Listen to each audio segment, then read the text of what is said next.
Welcome to the Standard Scope of Services for PD&E Studies webinar. I'm Martha Hodgson. We also have Victor Mucharuza, Pete McGilvery, and Mike Konikoff, who are going to be presenting various topics today. Next slide. Okay, this webinar is being recorded. All of the attendees are muted right now. After the webinar is over, we'll provide the recording on our Office of Environmental Management website, and we'll email a link to all the registered attendees. If you have any questions, please put them in the question pod on the box to the right. We're going to be answering all the questions at the end, so please put your questions in there if you think of anything throughout the presentation. PE credits are going to be provided. Again, that will be provided as a follow-up to the webinar. If you are a DOT employee, we're going to have a learning curve credit added after the webinar is done. And very importantly, if you are viewing this webinar with more than one person in the room, but only one logged into the webinar, please enter all the names into the chat pod, which is also, yes, also on the right. I guess the new GoToWebinar is much sleeker looking than the one I pulled this from, but in these boxes there's a chat pod, so if you'll put the names of any attendees in there, and then the questions will go in there also. So I'm gonna pass it over to Victor to get started. Okay, thank you, Martha. So this afternoon we have two objectives. And the first objective is to present main changes made on the standard scope of services, and also accompany staff hour estimation guidelines. Your goal from this webinar is to understand the changes, and hopefully you're going to be able to connect with the tool which we developed to assist you or to assist scope developers to prepare a scope of services. So there will be a quick demonstration on how to use the tool. Before we can go much deeper into the scope of services, we need to understand why do we have a standard scope of services for PD&E studies. And also, as you may know, that we have standard scope of services for design services. So a couple of years ago, the department and FICE, which represent consultants, come into agreement that we need to come up with standard language which we can use to create efficient and uniform negotiation for PD&E projects. We prepared procedure, topic number 375-030-20, to guide development of a standard scope of services and staff hour estimation guidelines for PD&E studies as well as the design services. Key from this procedure, which was recently updated in February 15 this year, is that both department and consultant project managers will utilize staff scope of services and staff hour estimation guidelines to scope and negotiate contracts for PD&E studies and design services. If you compare the old standard scope and the new much improved standard scope, you'll see this way. On the left is the old standard scope of services, which you cannot use now as April 1st. And then on the right is the new standard scope of services, which has three options under SWOT, as well as a standalone PD&E studies. I'm going to go very quickly on the next slide on those three options. And also the revised standard scope of services accommodate activities which can be completed ahead of PD&E or conducted by others during PD&E.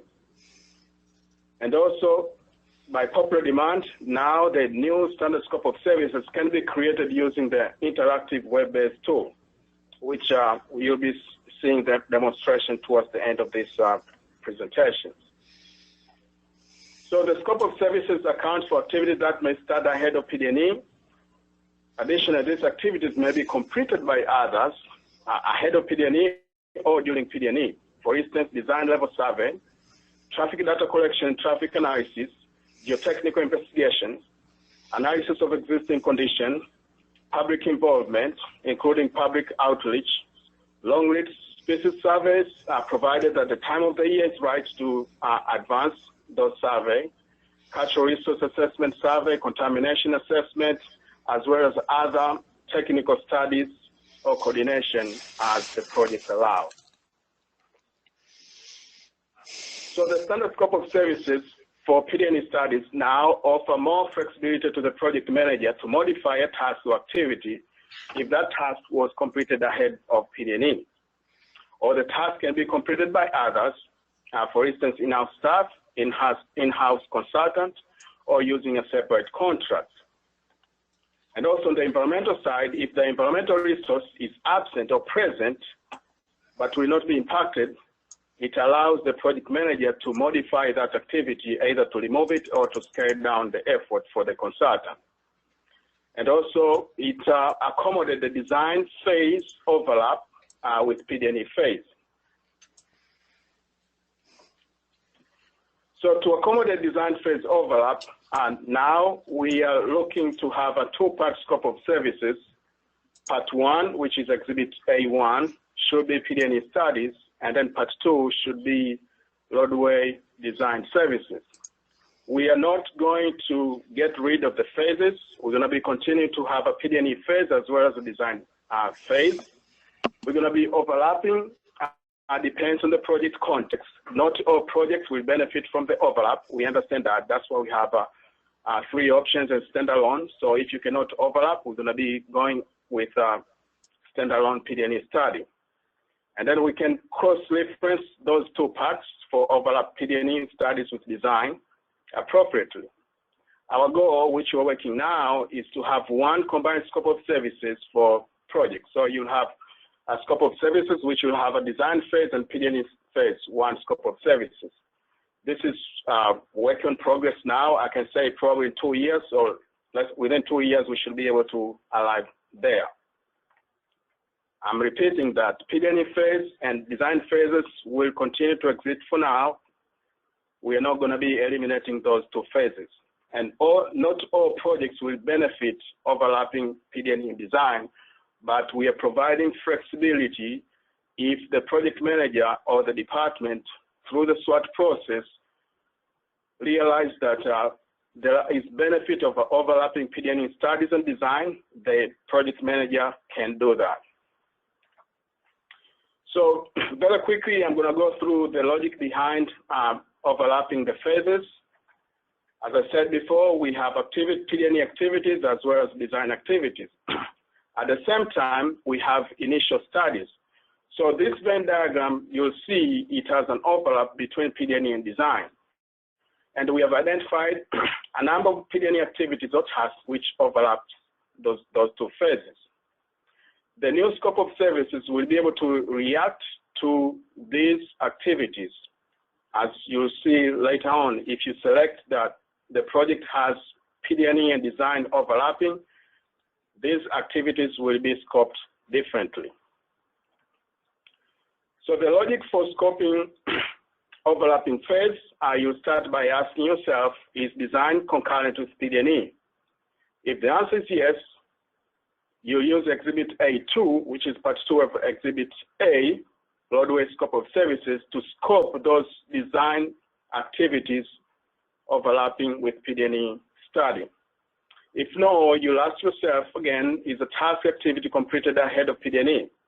If the answer is yes, which means that the department will have the report or data produced and handle those data to the consultant. The consultant job will be just to review the data to see if they're sufficient for that study.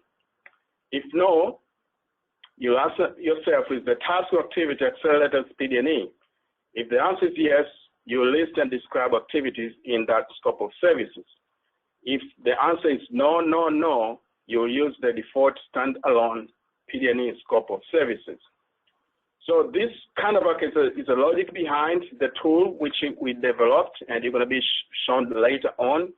And also the standard scope of services has a lot of questions behind them. If you look at that, you'll see a lot of questions or comments on the side, kind of like guiding the scope developer to understand the logic behind.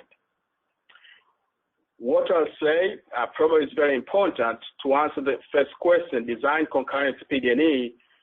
This answer should be done way before you start preparing scope of services. And then through the SWOT process, you should be able to answer that question at least 2 years before PD&E is advertised. So by the time the project manager starts to work on the scope of services, they should have the answer is designed concurrent with PD&E. And then the information which help to answer that question is programming. You need to make sure that you program your design such that the design phase can start with PD&E together. Other than that, if you don't have funding, that question should result to no. Okay, so if you compare table of content for the old, which I should change to old scope of services, and the new scope of services, the old has 4 sections, of course, section 0, which is study requirement, and the new, which is now current, has 8 sections. Purpose and project description is section 1, project requirements, section 2, public involvement, section 3, engineering analysis and report 4, environmental analysis and report 5, and then 6 is preparation of environmental document, 7 is compensation, and 8 is design services.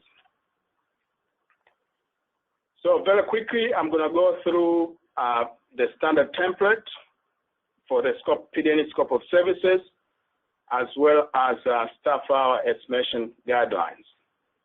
So I'm going to exit here and then work through you the documents which we just prepared. So if you open the standard scope of services, you should be able to see the first page, which gives you the instructions on how to prepare the scope of services. We will be using the scope development tool, which is built within the statewide environmental project tracker, famously now known as SWEPT, statewide environmental project tracker. Pete and Mike, they're going to come after me to demonstrate what is SWEPT, and then Martha is going to come later on to show you how you can use the SWEPT scope development tool to prepare scope of services. Keep in mind that not everybody will have access to the SWEPT application. You will need to request an access through Pete and Mike to access the SWEPT application tool.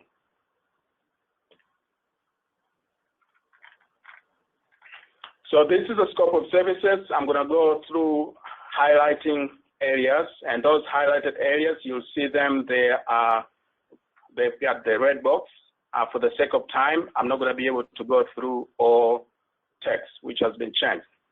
So as the user, if you're familiar with the old scope of services, I'll say start with this one here, assuming that one is gone.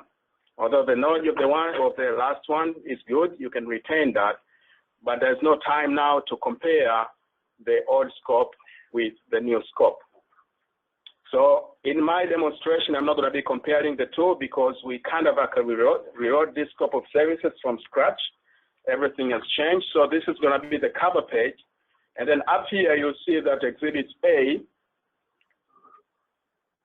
So for standalone PD&E will be Exhibit A. And then for those PD&E with design overlap, for now, we'll call this Exhibit A1. So part 1 of Exhibit A. Okay, so this is the information which you need to key in, and you're going to be entering this information through SWEPT application. Then it's going to go through table of content. I'm going to go through that. And then section 1 is a scope of services purpose, the purpose of developing the scope of services. We kind of rewrote it a little bit. The purpose is different from the previous one. And then we have the major work groups. So it depends on the type of work. You can have 2.0, you can have 3.2, etc., etc. Also, you can have minor work groups. So in this box here, so everything within the red box is the highlight for discussion or for showing you today. If you open the scope of services, which is posted online, does not have this box. So there are three options here. Taking into consideration the overlap of PD&E and design. So the first option is saying that concurrent with the PD&E study, the consultant will conduct preliminary engineering and design activities required to prepare, and then you have to insert the design phase submitter, which is required for that project. The scope for engineering and design services is described in part 2 of this exhibit, or exhibit A2. So if you have PD&E and design done by one consultant, then you'll have this option here, which we call option 1. Then option 2 is if you have overlap, but it is being done by 2 different consultants. So you have one consultant who is going to be doing PD&E, and then another consultant is going to be doing design. So we say preliminary engineering design for this project will be performed concurrent with this study. The consultants will support preparation design plans by attending and participating in meetings and workshops with the design team. So we expect that there will be collaboration between those 2 consultants and under 2 different contracts to work together while we are developing that project. So that consultant shall provide the design team with the project materials that are deemed necessary to the department project manager to perform engineering analysis, develop design plans, and conduct meetings and workshops for this project. And then the third option, which we're using now, is an option for design services. So you have you have to procure PD&E study, and then later on you can add design services. So we say this contract has an option for design services to accelerate the project, and then the department will scope design activities before PD&E study is completed. So those are the 3 options. If you don't have any of these options, you can delete them, which means that in the scope development tool, if you say no to all these questions, this option will not display. If you select that the design is going to be overlapping with PD&E and one contract, option 1, 2 separate contracts overlapping, option 2, and then our option for design is option 3. Keep in mind that we are not dictating one option over the other. The district has their wish and desire to select which one fits for their project. We are giving you the options for you to use at the district, and then choose the one which you think that is best for that project. Okay, so project description and objectives is here, and keep in mind that you'll see a lot of notes to the scope developer, kind of like assisting somebody who is preparing this scope to understand what needs to be filled in. If you see a yellow background in this document, means that that text can be changed, or you can insert new text. And then white and black text means that you should not be changing that text. That text is fixed. So there's no flexibility to change this text here, but you can change or you can add text where you have orange background. So the examples of project descriptions are not given in the scope of services, but we develop another tool which is called instruction to prepare scope of services, has the examples of the project descriptions or project objectives. I'm going to be showing that document later on. 2.2 is requirements and provision for work. What we want here, the major thing is to list previously completed studies. And then when you go to governing regulations, you can pick and choose which ones are applicable to that project. There are also some changes in personnel, but I'm not going to go through that. I encourage everybody to read into deep to understand them. Then we add a section under lead agents, lead federal agency, cooperating agents, as well as the participating agents. So you can answer those questions appropriately, but sometimes these questions can be taken from ETDM.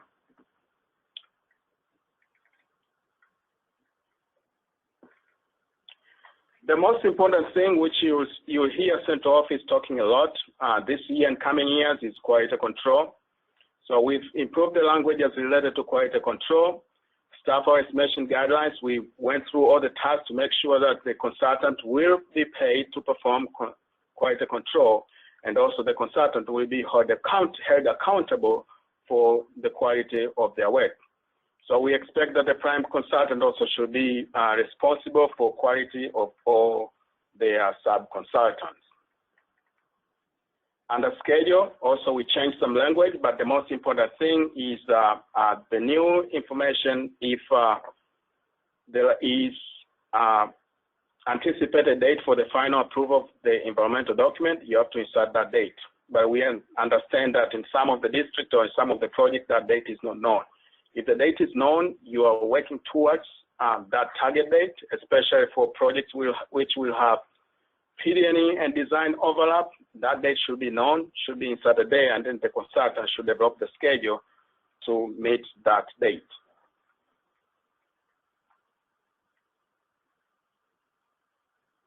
Okay, under submittals, the requirement for hard copies is softened a little bit. Now we're going with paperless submittals. However, if the project manager would like to have hard copies, they can come and insert the number of hard copies required for each draft submittal. This submittal is different from the one for public involvement, where you can display all your reports to public display location. So this is for draft document review. It's an option. The project manager should decide if they want hard copies, they can select that. If not, they can get rid of that.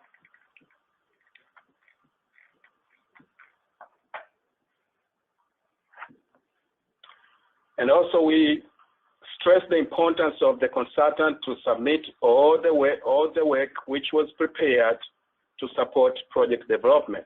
So not only that you are required to submit draft reports, the consultant will be required to submit all project files, data maps, sketches, worksheets, and other material used to generate that study in an acceptable portable storage drive. And also the consultant may be asked to upload final submittals and other supporting information into the SWEPT application upon completion of the technical studies. So this is an option. It's up to the district to determine if they need the consultant to upload the final documents, or the district can upload those final documents for their consultants. So that's an option you have to select. Conflict of interest, this was added by professional services. Procurement, they wanted us to add a conflict of interest, so we added the standard language coming from them. You should be aware of this language. Pretty much is inserted, or a variation thereof is inserted in the contract. But they wanted us to also add this into the scope of services. I want to point out to additional services.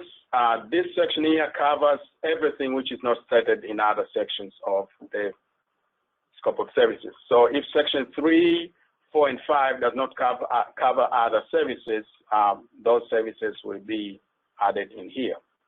And then most of these services are option, like alternative corridor evaluation. This is an option, it's not applying to all projects. As a matter of fact, our process now requires alternative corridor evaluation, ACE, and the report ASA to be prepared ahead of PD&E. So before PD&E is procured, you need to have alternative corridor evaluation completed. But we recognize that some districts may be late programming that project, so they can have ACE completed with PD&E. So we have 2.5.1. Scoping, 2.5.3 is an option, and it applies only to EAS. So does notice of intent. Transit coordination plan, this one applies to transit projects. And then if you miss some things not listed in here, 2.5.1 all the way to 5, you can add them to 2.5.6. Optional services was in the previous scope, so we kept that. Pretty much we kind of like enhanced the language, so it's still there. For some of you have been wondering where is optional services, so we still have that section. Public involvement now is section 3.0. As I said before, this activity can be advanced ahead of PD&E. So the scope preparer should be able to understand if public involvement was performed ahead of PD&E. Public involvement plan was prepared ahead of PD&E, then they can come and modify this task appropriately.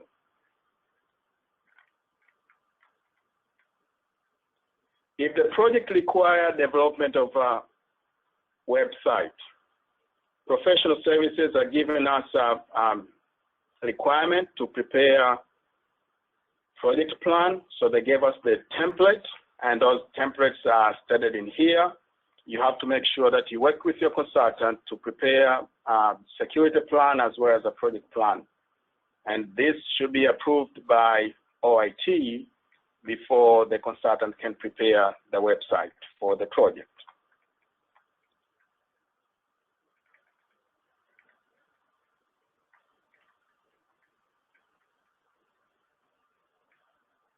And the public hearing, again, we recognize that there may be some type 2 CE which don't require to have public hearing, so that's an option. If you think that your project does not require public hearing, this activity can be removed, so we have that flexibility, as well as we have also some flexibilities within the scoping language to allow the district to change the way they handle notification to elected officials, so they can modify how they will be sending out those notifications, as well as paying the consultant for those sending out those notifications.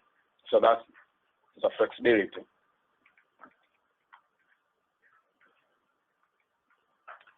.6 covers additional public involvement activities which are not covered by 3.1 through 3.5.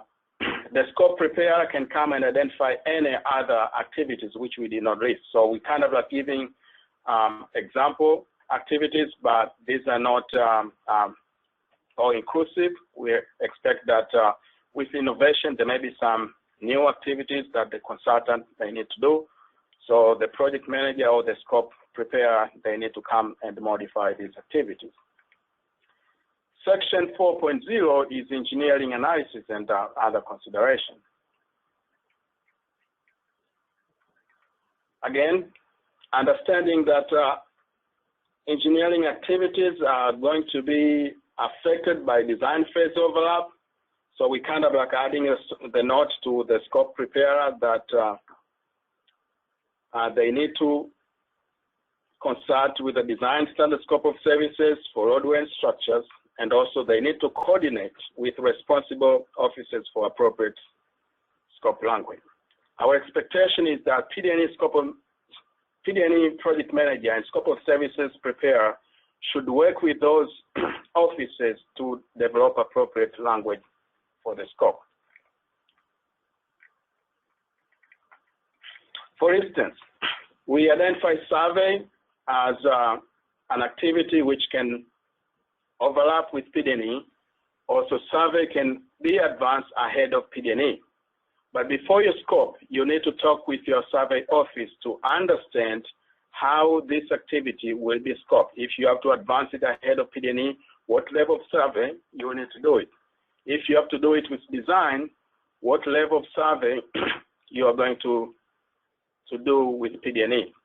So these are the three options which we provide under survey. The same options apply under geotechnical investigation. 4.5 is traffic analysis. This is more improved compared to the one which we used to have. So there's a lot of activities under 4.5 which we've streamed the language, make sure that we align to the intent of traffic analysis. The key to this one here is developing of traffic analysis methodology. We've never required before in the scope to have traffic analysis methodology. So this is new. Now we require that the consultant to prepare traffic analysis methodology, and we need to make sure that this one is scoped appropriately. There may be some information which the project manager or the scope preparer, they need to know before they can scope these activities appropriately. They need to talk to planning as well as the traffic operation to get to know what kind of information is needed for this project or to appropriately scope this activity. So 4.5, as I said, is much improved or probably mostly enhanced compared to other sections. All these are new. They've never been in the previous scope of services. I'm not going to go through all of them. So I'm going to stop here at 4.512, which is Project Traffic Analysis Report. This we used to be calling DTTM. So DTTM is going away.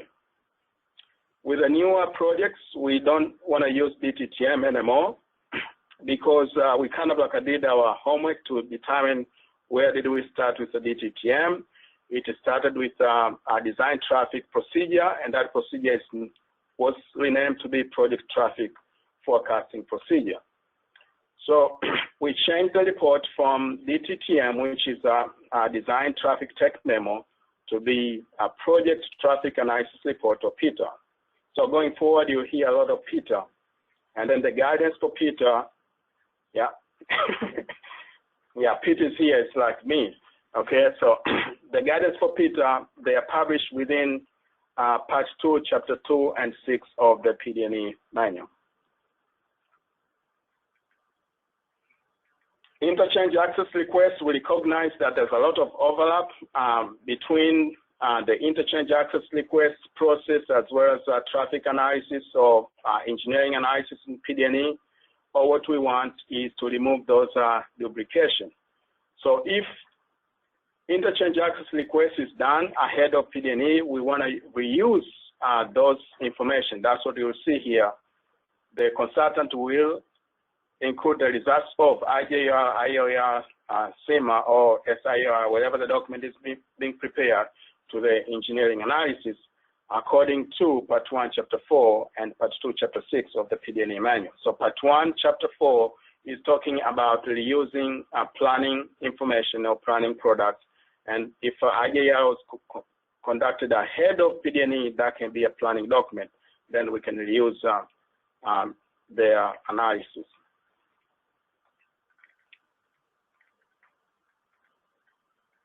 Okay, tolling concept, this is new. This is dealing with express lanes as well as the tolling projects for turnpike.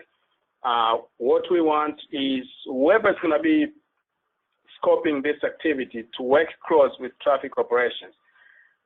And traffic operation knows how to handle this. So we kind of like preparing initial language, go through this language and make sure that if it covers, it covers. What are we missing?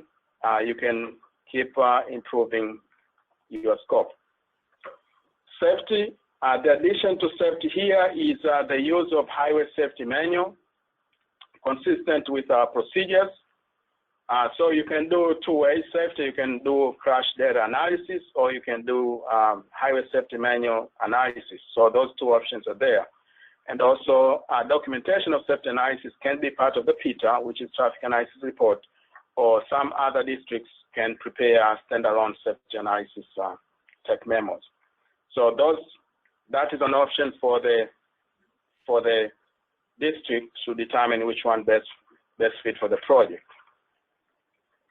Roadway analysis, this is the area where there's a lot of overlap with the PD&E.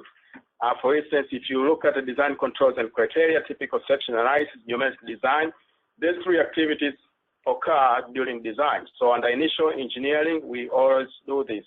So that's an overlap. If you have overlapping PD&E in design, you can move these activities into design scope of services. So the project will say, the scope for this project will say, see Exhibit A2, roadway design scope of services, if you have overlap. Multimodal accommodation, this is new. However, you may need to customize this language to fit your project context. Transportation Systems Management and Operation. It used to be called ITS. Okay, so now they are going with the mainstream of TSMNO. Make sure that you work with TSMNO program engineers at your district when you are scoping this activity. Structure is the same as a roadway design. I'm not going to go into detail with that, as well as the drainage. Again, this is a new language, so you gotta make sure that you read it and you understand it. It's different from the one we used to have.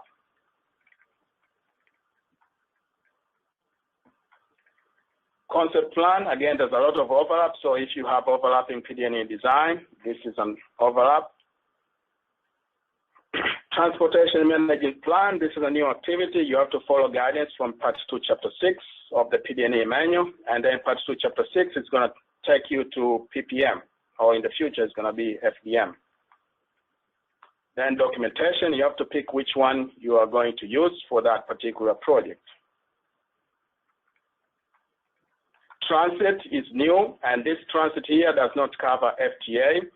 Our goal is to have FTA also using this tool, but we're working with them.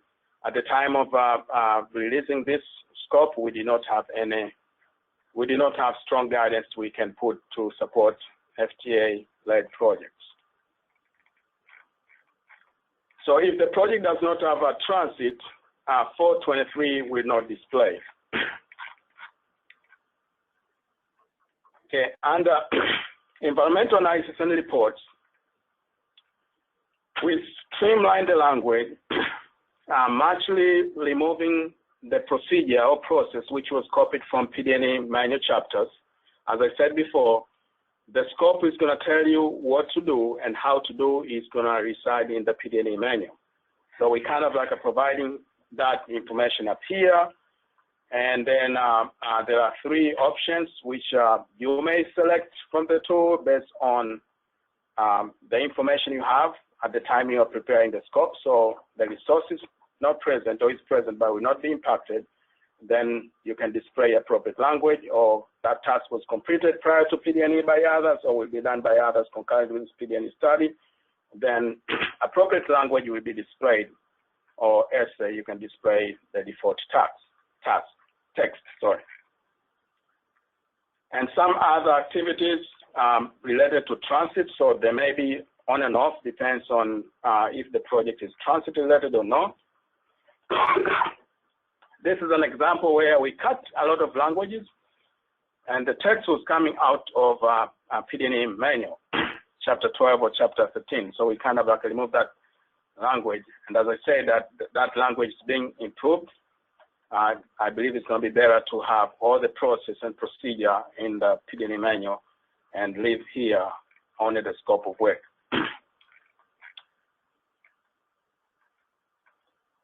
Natural Resource Evaluation Report, this is new, but basically it covers wetland, essential fish habitat, as well as wildlife and habitat.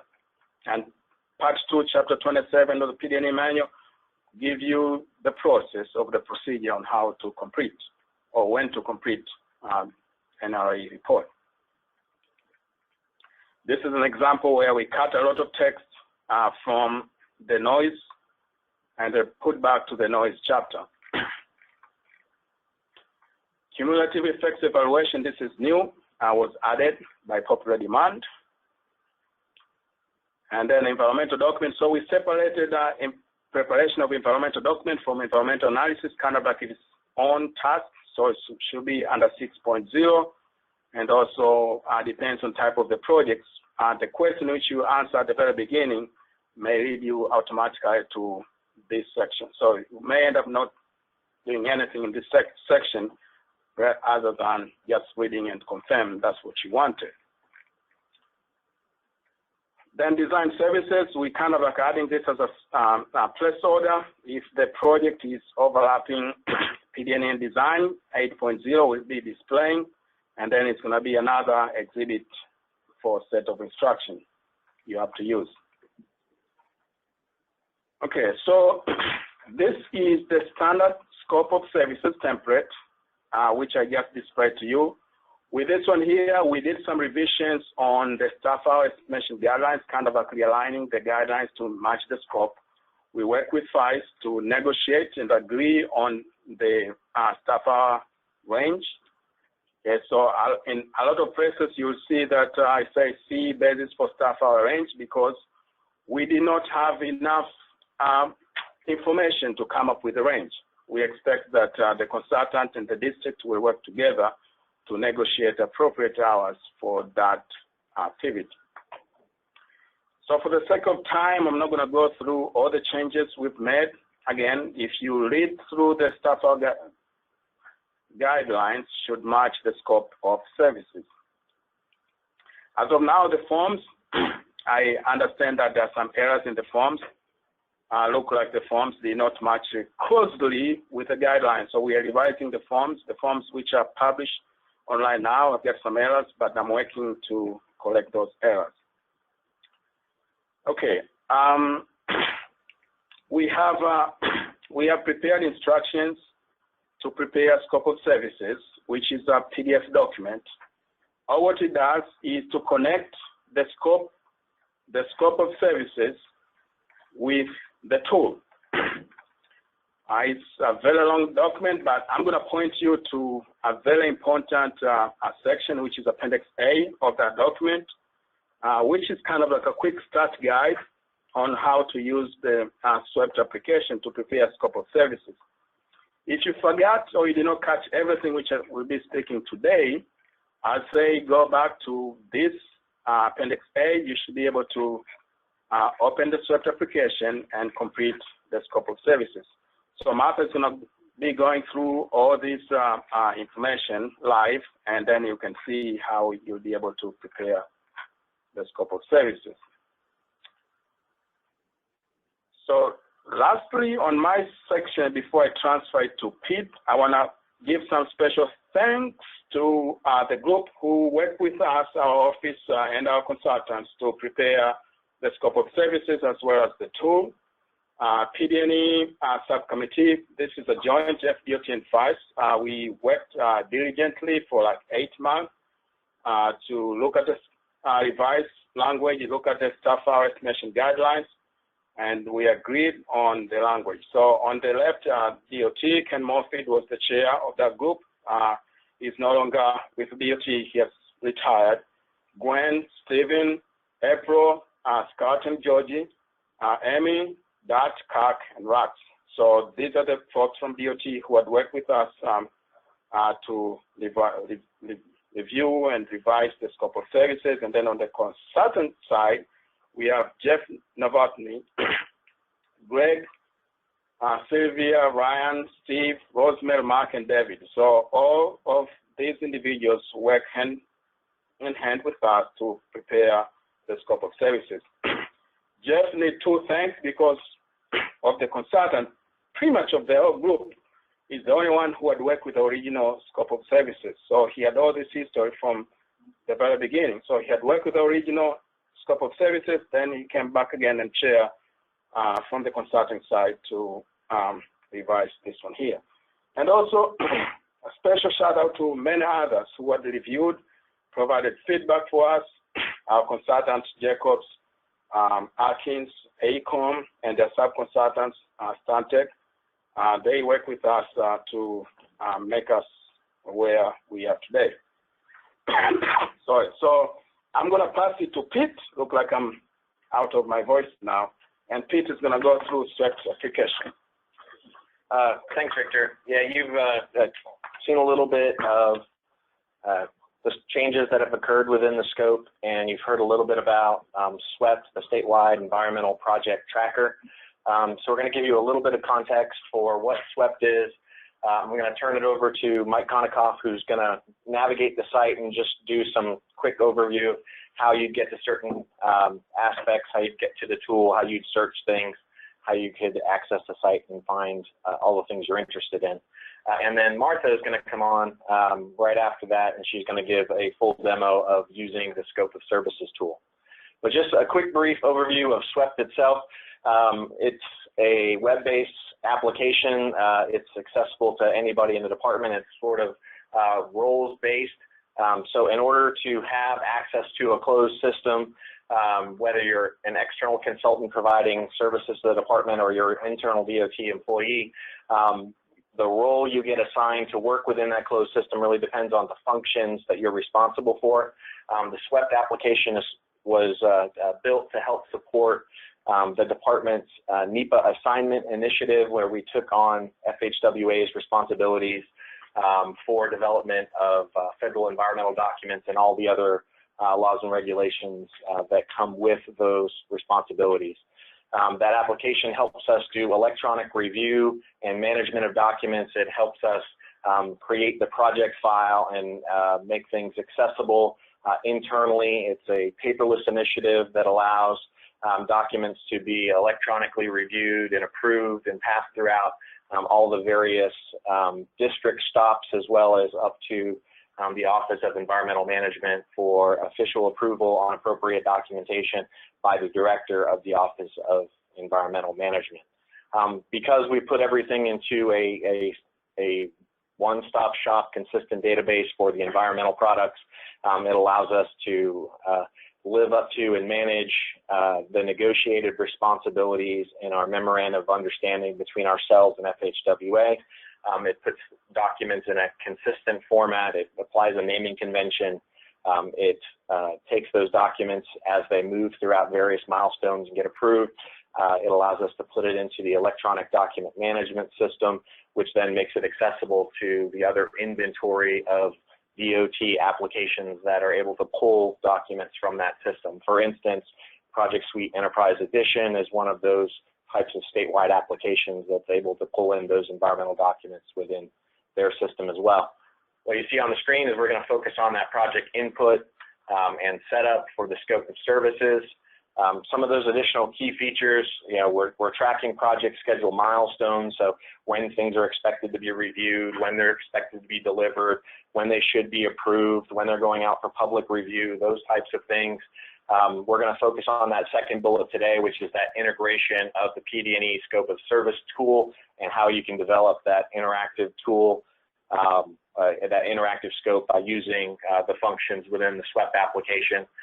That third bullet really ties into that paperless initiative of being able to assign, review, and manage environmental documents as they move throughout the process, and then providing that consistent and reliable file that, regardless of where we are within the state, we've got a standard naming convention. We have standard project file locations and how things are set up for all of our various projects.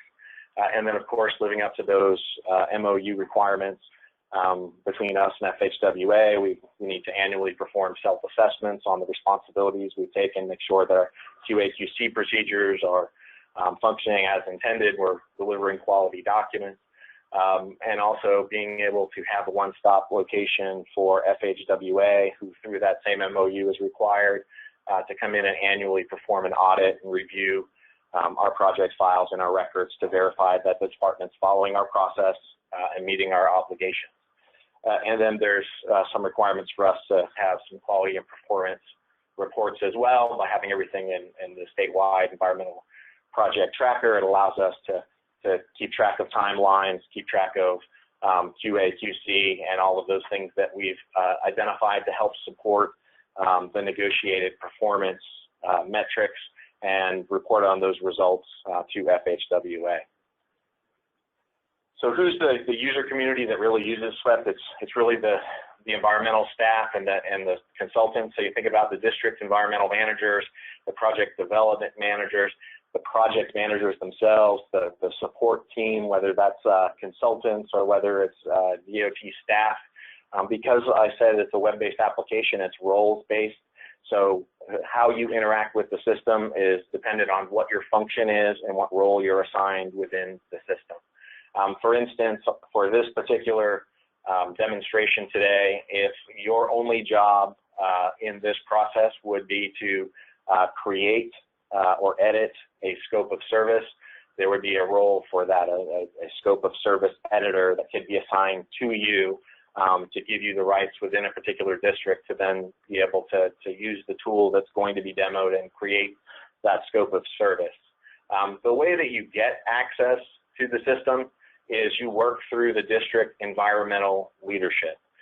So think about where you are out in the district, and your request should funnel up from a DOT project manager through the district environmental manager or project development manager, or the district either environmental administrator or planning and environmental administrator. Just think of that specific district. That's the leadership that is in charge of telling us up here in Tallahassee who should have an account and what level of access they should have.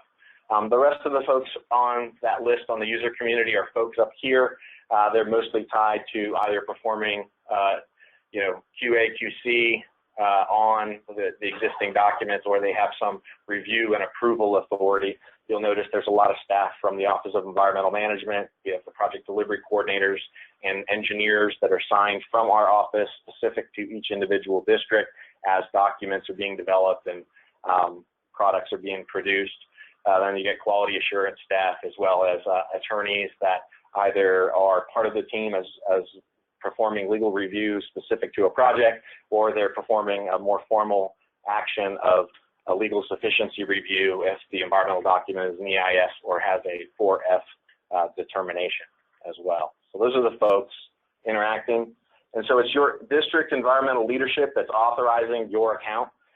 So work through your FDOT project manager. They'll work through their district leadership. Their district leadership will send us a request. They'll identify who you are, what level of access you should have, and they're basically setting your role and your jurisdiction. So it's that staff that you really need to work through to get that.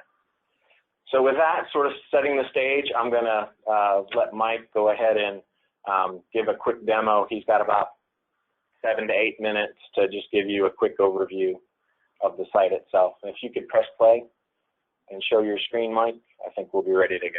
All right, thanks, Pete. So what we're looking at here is our testing and demonstration server. So while you'll be seeing some real project data, none of this is creating any records in production. This is purely for demonstration purposes. It is a password protected site, so you do need a login.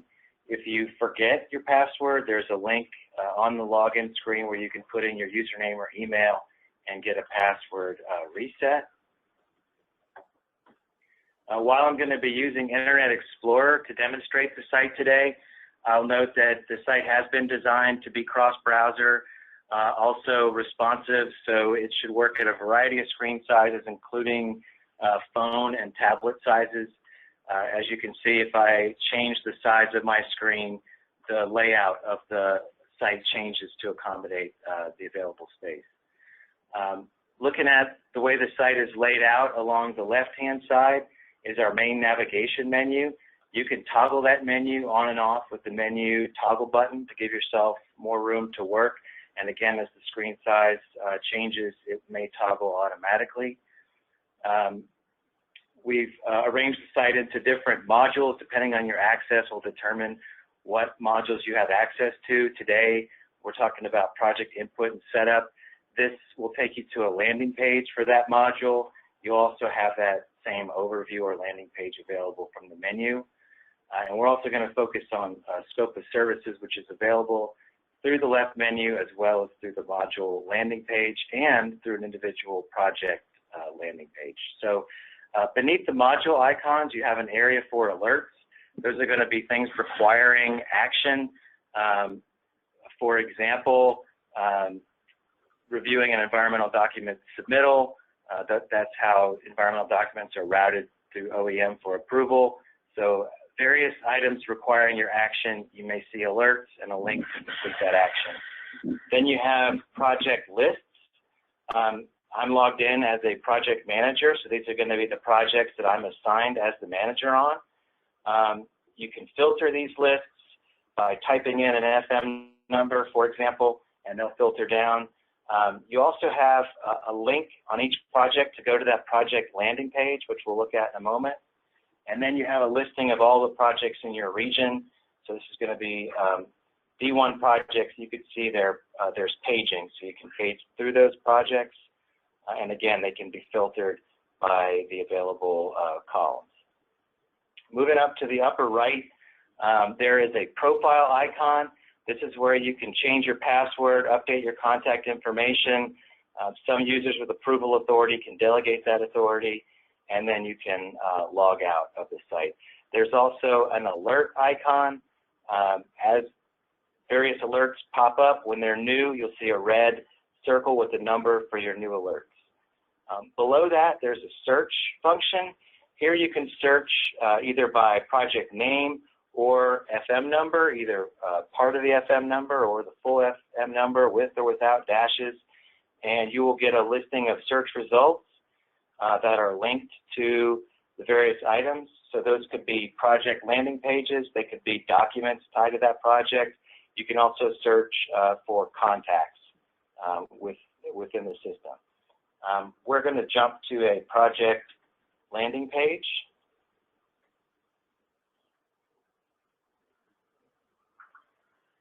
The project landing pages are all organized like this, where you have the project name. This is coming from the work program database. The FM numbers, you can have one or more associated with your project, one of them being the primary. Each FM number has a link to the item segment overview as well as the PSEE pages for that project. Other information that comes from work program are the group identifiers, district, county. You're able to provide a brief project description. The work mix comes from work program.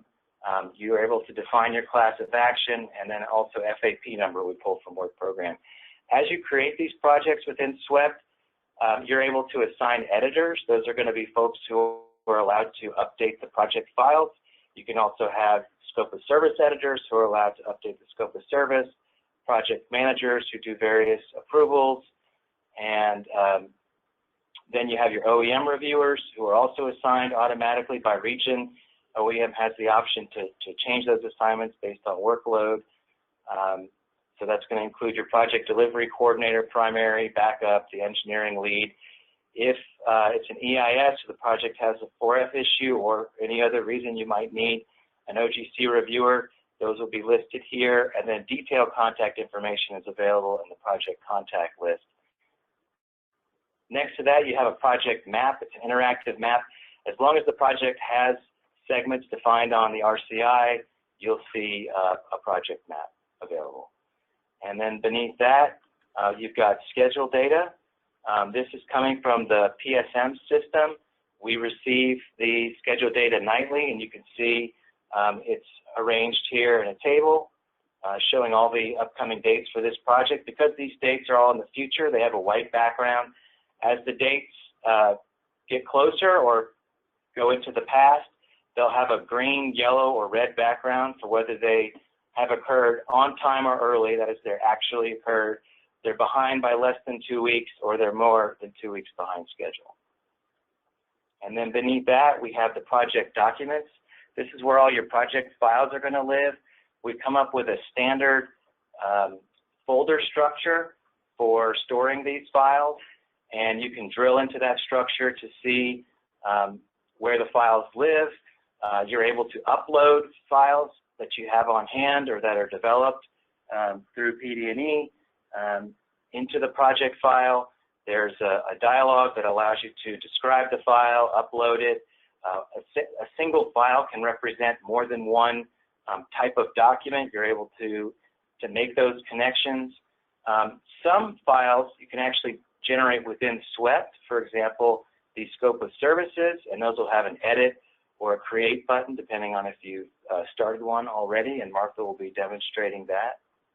And Mike, we're about to switch over to Martha, but before you do, just because there's a lot of training out there, would you go to the EMO website real quick and go to training and then choose the SWEPT track, and everybody that's on here will at least be able to access all the various videos that we've created to kind of give you a more detailed overview of SWEPT, as well as specific videos on all the various pieces and functionality within SWEPT. And scroll down, we've got the various tracks, and it's the second track. And so on our website, this is also the location where the video that we're recording today for this webinar will also live in the same location, but there's lots of other videos that give more details. I just felt like we were going through that pretty fast. But I think with that, we'll let Martha start doing the training. Okay, thank you, Pete.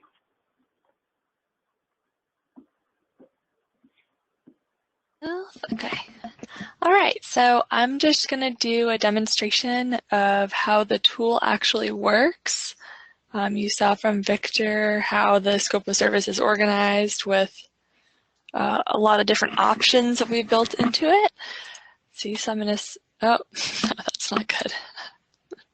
Try that again.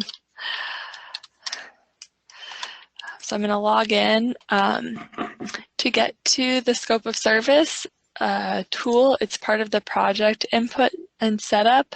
There's a few different ways to get there, but this is probably the easiest. You're going to type in an FM number associated with your project, and the tool is smart if you type in a project that doesn't exist or has some other problem with it. It won't let you create a scope of service for an imaginary project. I'm going to use this one.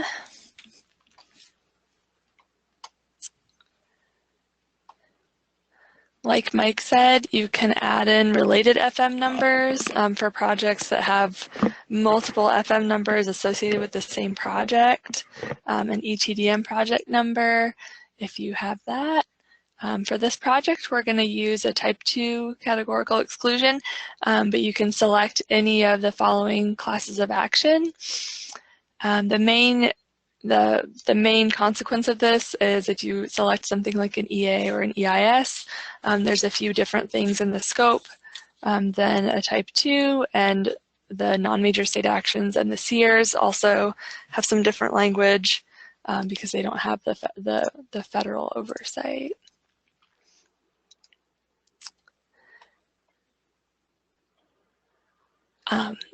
This question is asking if we would want to use a blank standard scope of services or a previously saved scope. When I get to the end of the demonstration, it's going to ask if I want to save the scope that I've prepared as a template that I can use later. So if I start a new project, then I can use a previously prepared template. So this is one I made earlier today that I just saved, and I could use that standard template if I wanted to. But that's just kind of how that works.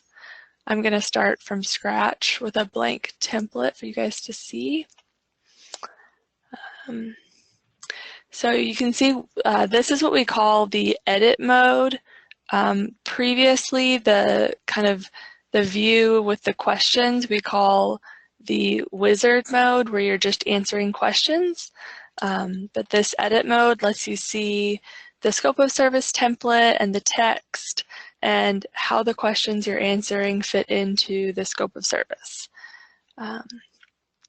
So looking in here, you can see that some text is highlighted in yellow, and that means that it's a question that needs to be answered. So project description, you've got to fill in the project description. If you've got bridge numbers, all of these are questions that need to be answered. There's also going to be green text, which is default language that can be edited. So this is text that's already been filled in, but if you want to customize it by adding more information or changing the information, that's an option for you.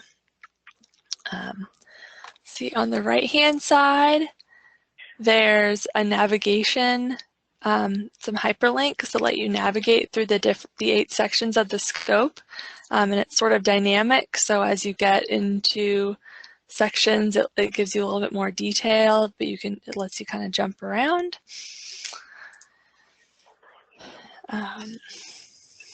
So there's a number of selections within the tool that are tied together. Victor talked about the main change that came with this, which was the ability to make this scope overlap with design or partially overlapped. So what happens if you answer this question, which is a very important question, is design phase concurrent with PD&E? And if you say no, it's going to go into the scope, and in certain sections, especially in the engineering analysis and considerations, it's going to give you a bunch of default language to reflect that PD&E and design are separate. So in this case, I like this example of the typical section analysis and the geometric design. If the PD&E and the design are separate, then this language is going to reflect that some typical section analysis is going to need to be done in PD&E. But if we go back to the beginning, use our navigation to go back, and we say that design is concurrent with PD&E, we have the option then of explaining how it's concurrent. So we'll say that it's concurrent with one contract, and you can see that's changing some of the language in the scope as I make these different selections. So depending on what you select, the language is going to be different. Okay, so we selected concurrent with one contract. Now if we go back to 410, you'll see that now instead of having language about doing typical section analysis and geometric design, the scope just points to a separate exhibit which would be prepared that would be the roadway design scope of services. So it's important to understand that when you're answering these questions, a lot of them are kind of dynamically going to change language later on in the scope, and that the design phase question is a key question.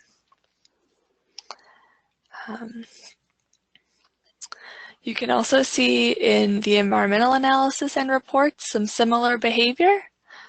So if we go to our sociocultural effects, each of these gives us the option to choose if the resource is present or not present and will be impacted.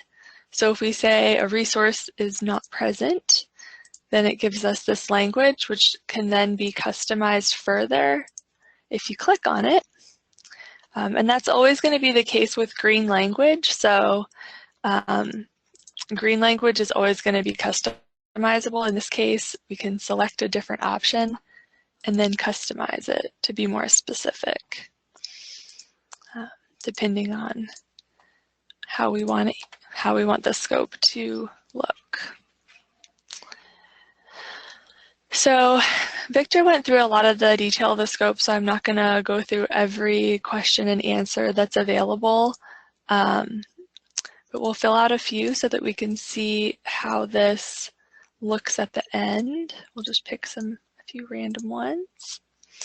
If we go, we have the environmental document section and the cumulative effects evaluation. Now, if we fill out some of these questions, you can see the yellow, like I said, will always need to be filled out, and then the green can be edited. If you go to the end, there's an option to check for completeness, which will call out for you if you've missed any of the yellow boxes, which in this case we missed quite a few of them for our example. Lets you check and make sure you didn't miss anything. We can save our draft. And the other option that I talked about before, you can save the scope as a template if you wanted to. So we'll say this one. Oh.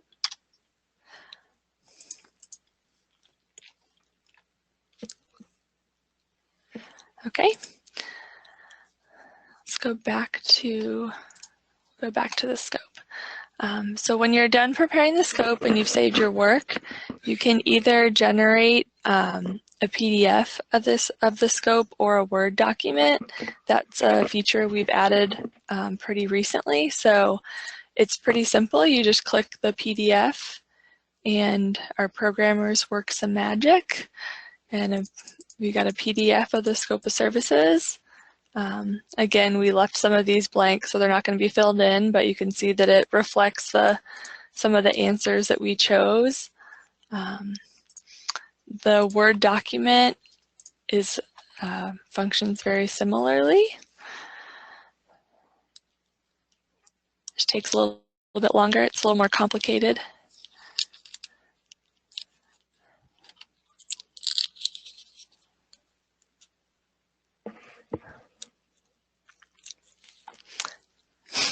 It doesn't usually take this much longer. That's okay.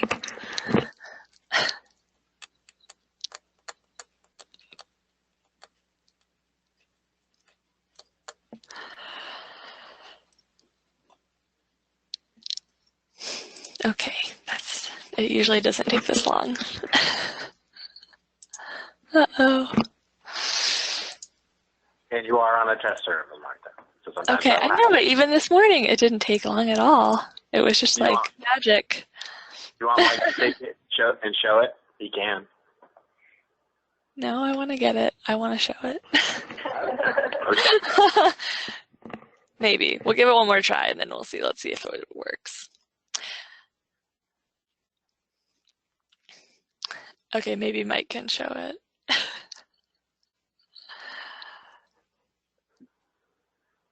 I will just show an example, and we said, and I apologize for that, Martha, but we'll take a look. But right before the meeting, I created this Word. It functions very similarly. It's just a Word version of the scope. It's got the table of contents, and it has all the content. If you filled out the section, it's included, some sample text. If you haven't filled it out, it has the bracketed text like Martha showed in the PDF. So that's it. Martha, if you want to take it back. Sure. Mine's still trying to make a document. That's okay. So it was working earlier, but that's okay.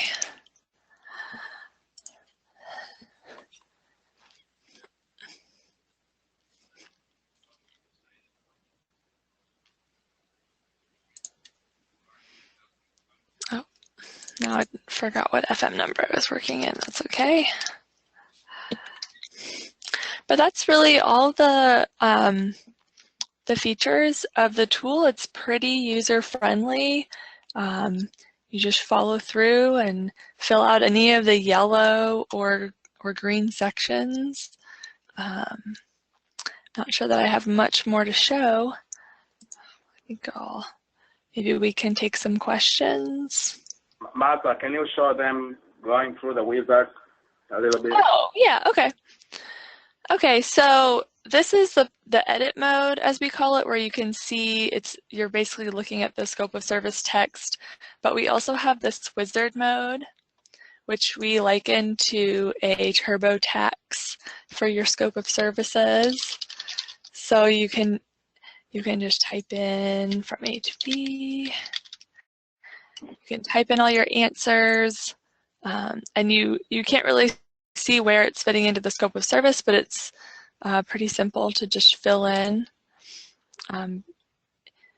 You answer the same, it's all the same questions that are in the edit mode. They're just, oh. And Martha, while you're doing that, just for a second, could stay right there, because this is sort of an example that if at the beginning of the scope you identify an ETDM number that goes along with that FM number, it will pull the information that's known about that project. So what you see up on the screen right now are questions that she has to answer. Are there cooperating agencies? Are there participating agencies? But if up front you know the ETDM number, that's where those decisions are made and those agencies are identified.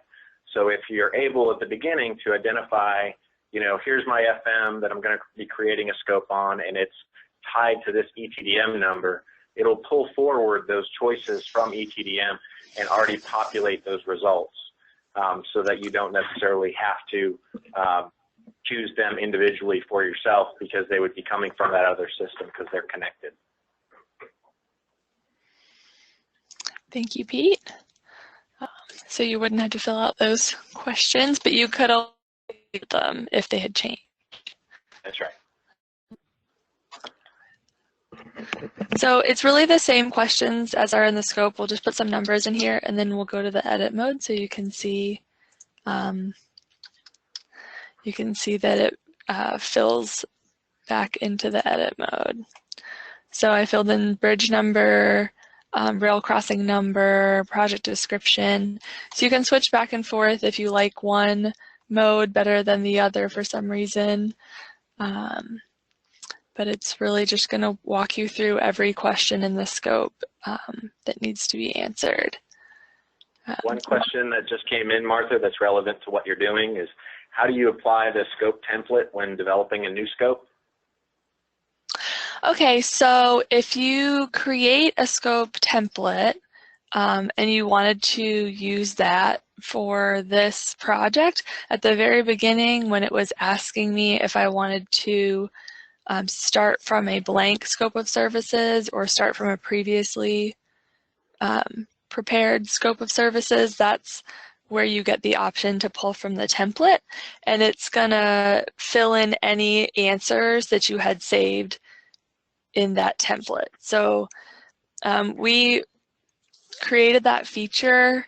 We were kind of imagining that, say you do a lot of bridge replacement, you know, type 2 bridge replacement projects that have a lot of similar characteristics. Maybe you want to create a template that, you know, kind of covers all of those so you don't have to go and recreate a unique scope every time. Or maybe you have some standard language that you like to use in your district for one area of the scope, and you could create a scope that's mostly blank but just has a few areas that are customized. It just gives you a lot of flexibility with that. Does that explain the template concept? It's hard to go back to the beginning. I'm not sure if I can demonstrate again how to get to that. It's kind of tricky once you get started. I'll see if I can make it pull up again. Once you get started making a blank scope of service, it's tricky to get back to the template.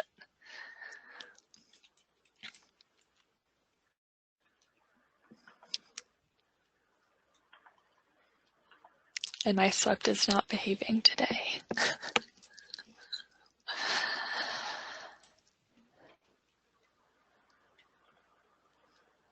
While we wait on this, are there any other questions? Nothing relative to this that's in the chat and unanswered.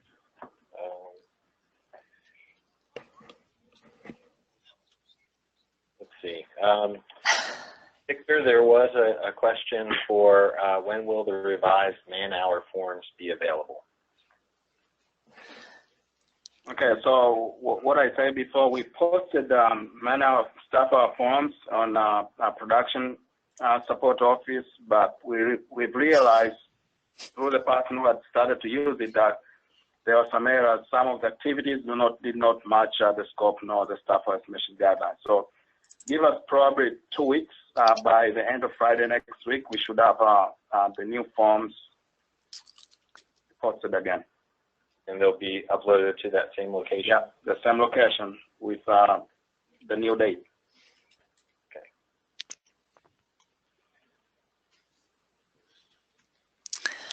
It doesn't look like I'm going to be able to show where the template question comes up. Mike, can you take over and show that? Yeah. Sure.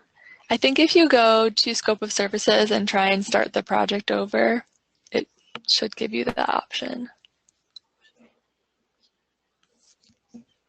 All right, I'll show my screen.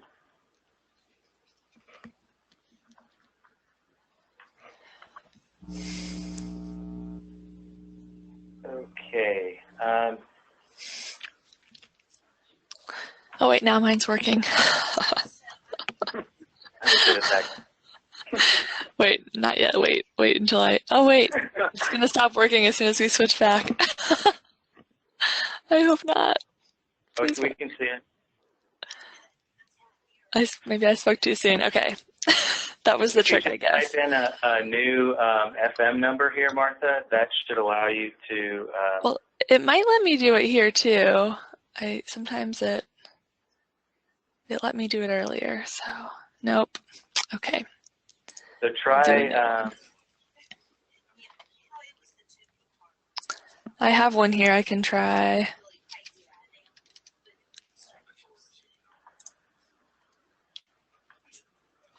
I've got one if you need one. Oh, that one's already started too. Okay, let's try yours.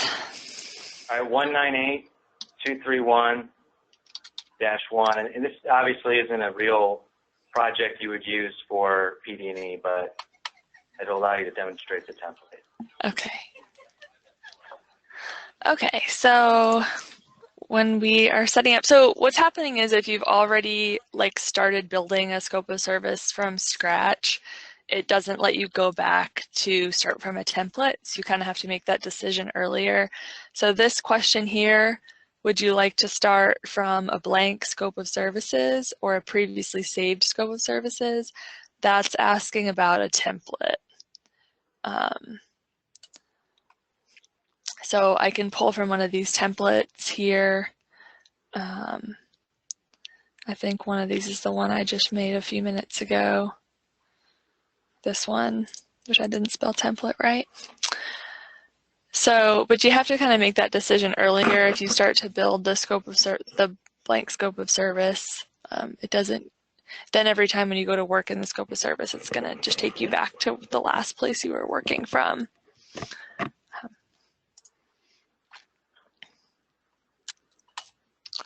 Oh no.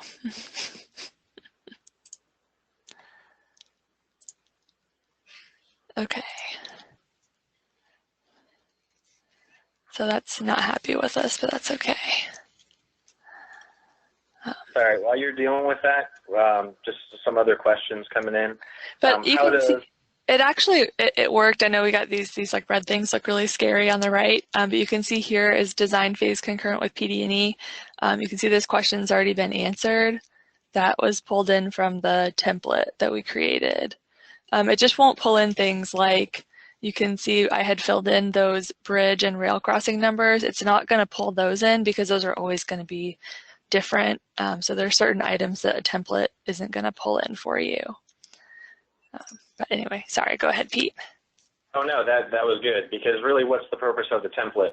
If you have similar projects that you do similar work, then you have developed a template that you can provide those customized services to that project without the project itself details, like the FM or the bridge numbers or the crossing numbers or any of that other stuff, but you've already kind of answered the questions that are at least common enough that you wanted to make a template because you'll have other projects that are similar. There were a couple other questions that came in on the chat and that we're looking at. So, and Victor, these come to you. So how does collaboration between the offices happen when working on a draft scope? Can more than one person make edits? Yes, I think more than one person can make edits. And we had this discussion back and forth when we were working on developing the tool. But some of the districts, if not all the districts, wanted that collaboration to happen outside the tool. And that's why we had to have an output to be Word document. Other than that, we had scope editors where you can send the tool to the other offices. They can look at their language specific to their office or to their functional area, and then comment, edit, and then send it back to the project manager. But a lot of the districts did not like that approach, so as of now, we're going to be using the tool to create the Word document, and then the project manager has to port that Word document with them and collaborating with other offices outside the tool. But the scope of services functionality has something similar to that, but we stopped because of that popular demand by the districts. So just kind of following up on that, this system is roles-based. So if you are assigned a role that is a scope editor role, then you're assigned to that scope, then you have the rights to edit that scope. As Victor said, one of the initial requirements was to maintain and track every single edit within the scope of service to know who did what at what time. But really, you know, the feedback we got from the districts is the preferred method would be at the end to have a Word document that can then be pushed around with track changes on to develop all of those iterative updates. But one of the points that Victor made is, in the end, whatever that scope of service is, needs to be back uploaded and swept so that that final product, that final scope of service is in the project file. It's always going to be important for you guys to start using the scope of service tool, because the language may be updated through legal or through procurement or any of these things. You want to be sure that we always have the very latest language. And if you use the scope of service tool, which you're required to start here, you can be assured that you've got the most up-to-date language coming from that system. And to answer a related question on when should we start using the new scope of services, the email went out to the district last month, and the start date for new projects was April 3rd this year. So all new PD&E projects which are going to be advertised, they should follow the new scope of services. For the existing one, which are under negotiation, pretty much I'll say it's up to the district if they want to change some of the language, but we are not requiring the project which has already been advertised, the consultant selected, to go back and change to use the new language, unless there's a value of using the new language. I've got more questions. You had. I was just going to let Martha know that the Word export should be working now. If she wanted Okay, you want to test it out? There we go. And again, like she said, this is new functionality. I think there was some kind of issue with the configuration on the server on our test server. Which it was working this morning though, so it's pretty reliable. Yeah. I'm sure it's working now too. You can always call the help desk if it's not working. Oh, and look, this even has the table of contents. This morning, it didn't have the table of contents. So they're adding new functionality like as we speak, which is really cool. Make the omelets, that's right. Yeah. So yesterday, when we were making sure all of these things were working, they were still working on the programming to get the table of contents to appear automatically. And it looks like we got it. So this is just the Word document, and then that'll allow you guys to circulate the scopes for review by other offices, which I think was a big item on the wish list for this tool. So. Okay. Still got several questions to go through. How does the scope get updated during the procurement process? Is saving different versions possible? Okay, so we understand there may be like 3 scopes, one which is advertised, and then another one when the consultants are shortlisted, and then the final one towards the end of negotiations. So the only way we can save the versions, and this process is going to be like what we're doing now. The project manager needs to have 3 Word documents, one PDF, send it to procurement, and then another one, if there are some changes between them, sending out to the consultant so that they can prepare technicals. And then after that, the final one is going to be revised based on back and forth with the consultant. And again, make a PDF and then store it in the script. So there should be 3 versions like what we're doing now. That process is not changing. Great. So you've got some more questions. Will FDOT personnel prepare the scope of service, or is it anticipated that consultant staff will have that responsibility? Okay, so preparation of the scope of services is the responsibility of FDOT personnel, but we understand that we have consultant in-house or under GC, GPC helping us. And if you have a consultant helping you, as Pete said, request access to that consultant so that they can have access and prepare the scope of services for the district. The consultant going out for the project will not be able to go to the tool and prepare the scope of services, because when we prepare the first draft going to procurement for advertisement, that back and forth is going to be happening outside SWEPT. So the SWEPT is going to be, the SWEPT scope development tool is going to be missing that back and forth. And you're not going to be able to re-import back the final version where you collaborated with other offices. So to answer the question, if the consultant is going after the projects, they should not be able to modify the scope within the SWEPT application. Okay. Can the scope of services tool be used for supplemental agreements to existing PD&E contracts? The answer there is, for now, probably is no, but that's kind of like another enhancement of creating a supplemental agreement tool, because under supplemental agreement, you don't need to have all these 8 sections on our scope of services. So we are exploring another opportunity of creating a lighter version where you can prepare a supplemental agreement, but we don't have that tool as of now. Okay. Can you upload Word scope, the Word version of the scope of service into this tool? The answer is no. Upload back and start to edit, probably. The answer is no. I mean, it really depends. We're not actually preventing a Word document from being uploaded. So if it's appropriate that, so say they create a Word document and then they go off and they edit it. Yep. And ultimately it's going to come to a PDF that they're going to say is the final one. Yep. We expect them to upload the PDF. I don't know that we would prevent them from uploading the Word. The final one, but not uploading up to the tool and changing it again. Yeah, you're not changing it after that. Yeah, that would be in the project documents. Exactly. Yeah. Okay, another question. How long did this take to develop, and what was your performance before, and what do you expect the performance to be with this new tool? Okay, actually, that's a very good question. We started working on revising the scope of services back in June 2015. So the process which we had was work on the Word document first.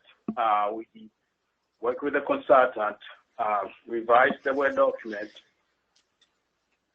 went back and forth with the districts, and then by April last year, we started meeting with the consultants. The PD&E subcommittee, I mentioned the names of the consultants we work with. Was a very long process, because to get 8 consultants on the table, as well as the districts by itself, is difficult. We wanted everybody to be on the table in those discussions. So between April all the way to October, I think the last meeting was sometimes in October, we kind of like finalized all those negotiations. By December, we had a good document coming out of that meeting. At the same time, beginning of last year, 2016, we already started working on the tool. So the tool was kind of like a going forth, and then back a little bit based on the changes which we had from the FICE FDOT team. Coming out to November, I think we had a release of November. After that, we started to hit those loaded blocks, for instance, the output to the Word document. And then took a little bit more time than what we thought. We thought maybe if you could make a PDF Word document, it's going to be easier. But the consultant had to work extra to research and know how to present the Word document. As you could hear from Martha, that as of yesterday, the table of content and the footer was not prepared automatically from the SWEPT application, but as of this afternoon, look like we have the Word document done. Kudos to my programming group. Performance-wise, when I started the presentation today, I spoke about the language being outdated. And this was an outcry coming from the consultant that you guys need to change. You guys need to change. It's very difficult to negotiate this project. So that was kind of like the core to start looking at this project.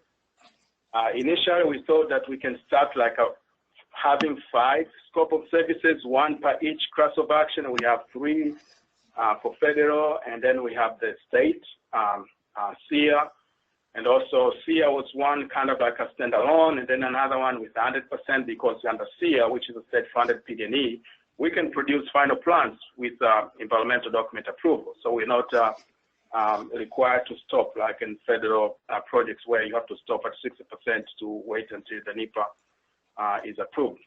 But through that process, things were changing, and then we kind of realizing that if we have this tool, we can create everything automatically. So the outcry coming from the industry was the drive of us changing. PD&E Scope of Services, PD&E manual also was recently, or last year, not recent, last year updated, so kind of like a changing pretty much everything, streamlining the way we're doing business. Chem SWOT being done for all projects, not just those handful of state projects.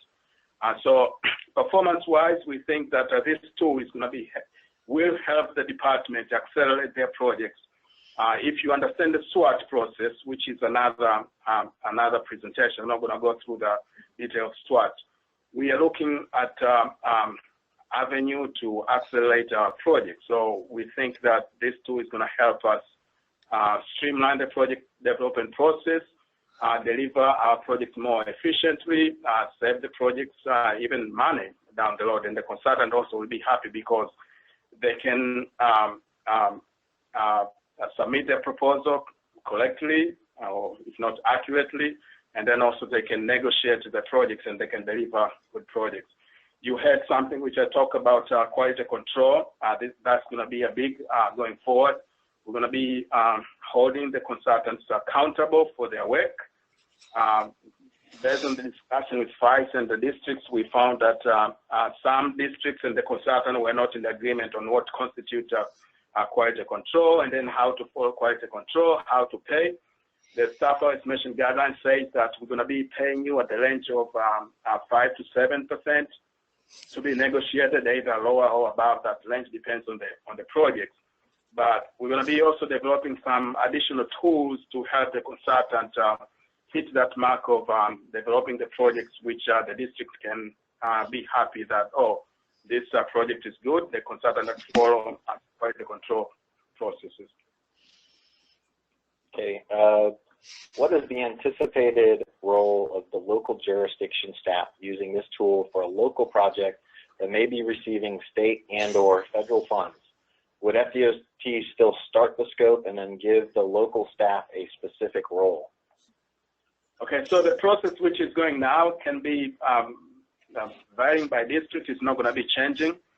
I'll say if the local government staff would want to have an access to prepare a PD&E study, maybe for a lab projects which has to follow NEPA process, they can request the access, as Peter said, through the district office, and then we should be able to give that staff an access to SWOT application. They should be able to prepare the scope and then move forward with the scope as they are doing now. And the last question, at least that we have so far, actually points to the same issue.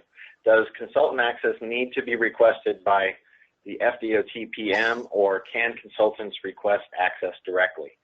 And the answer is it needs to work through your FDOT PM, and they'll work through the district environmental leadership. It's the district environmental office leadership, so that environmental manager, that environmental administrator, or planning and environmental administrator, or that project development manager in each of the FDOT districts, that ultimately will be the one sending us a request for your access. If we get requests directly sent to us, which we do all the time, we end up just replying back and sending it right back down to the district leadership and asking them to review and approve the access request. So really, that's how you get access. You work through the district environmental office leadership.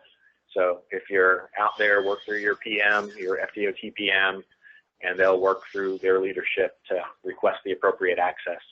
Once we get an approval for your access, you know, account creation is really just minutes away once we get the approval. So it's pretty fast. We also, as much as we just pointed you guys earlier when we talked about SWEPT, we pointed you to a whole host of videos. Martha, since we're still looking at your screen, can you click on the help menu over there on the left? Yeah. The left-hand menu, and go to like training videos and quick guides. And so based on what your role is when you log on to the site, it's smart enough to know what the relevant content should be. So in the left-hand menu, Martha's logged in, but she has additional accesses within the SWEPT application. If you're coming in and your only role is to create a scope of service, then you still have the same menus, but the things that are linked underneath them they're just missing. They're not there because they're not relevant to you. But underneath the help, you'll always have access to relevant training videos or quick guides to help you with the specific functions that you're intended to perform. So if your only role within SWEPT is your a scope of service editor, you'll see videos on how to create a scope of service, how to manage the scope of service. You'll see a quick guide relative to that throughout the site. And we just did get another, oh, somebody caught a misspelling. It says cumulative is misspelled under 5.5 cumulative effects evaluation. Okay. We will correct that. Thank you, Eagle Eye. Love it. So Victor, Martha, right now that's all we have. So if others want to type your questions, this is the time to do so. The other thing which I wanted to point out is that we're going to be doing an developing training probably later part of the fall, kind of like going to the districts to show you how to prepare a scope of services. The districts and the consultant had expressed the need of having that training, so we will be working on to develop and deliver that training in the later part of the year. We haven't started yet. That being said, we did record today's webinar. All the PowerPoint and all the information that we went over today are accessible. We'll be sure that once we've converted the webinar, that everybody who registered for the class has access to the link and access to the recordings, that obviously exist on our website. Under training, it'll obviously be linked off of production support, off of design as well. It looks like we did get one more question. I don't know if you want to hit that one, Victor. Yeah, that's yours. Before, well, not to upload state documents, why are we going to need to do it now? SWEPT is in fact designed for the federal documents. There have been numerous requests by district staff to be able to have the non-major state actions be an electronic form accessible within SWEPT, just like a Type 1. And there's lots of talk of putting in SEERs as well. But neither are a requirement at this point, but there has been active development on both of those fronts. And for consistent, if we are using SWEPT application to upload our documents on federal projects, why not using for all our projects? It does not cost anything. It's just that the consistent. We are going paperless in federal. It's going to be paperless also on state. Absolutely. That's the direction the department wants to go. So, I don't know if you want to close it. I don't see any more questions. Look like we don't have any question. Again, I appreciate everybody's time to come and listen to our new scope of services. As Pete said multiple times, this webinar has been recorded. We're going to be posting it into our training website. And if you have registered for this website, we're going to be sending out the link to where the recording is. If you haven't sent the names of the people sitting up with you, please send them through the chat box so that we can make sure that you will be accounted for your learning credits. I don't see any other question. I say thank you very much for your afternoon again.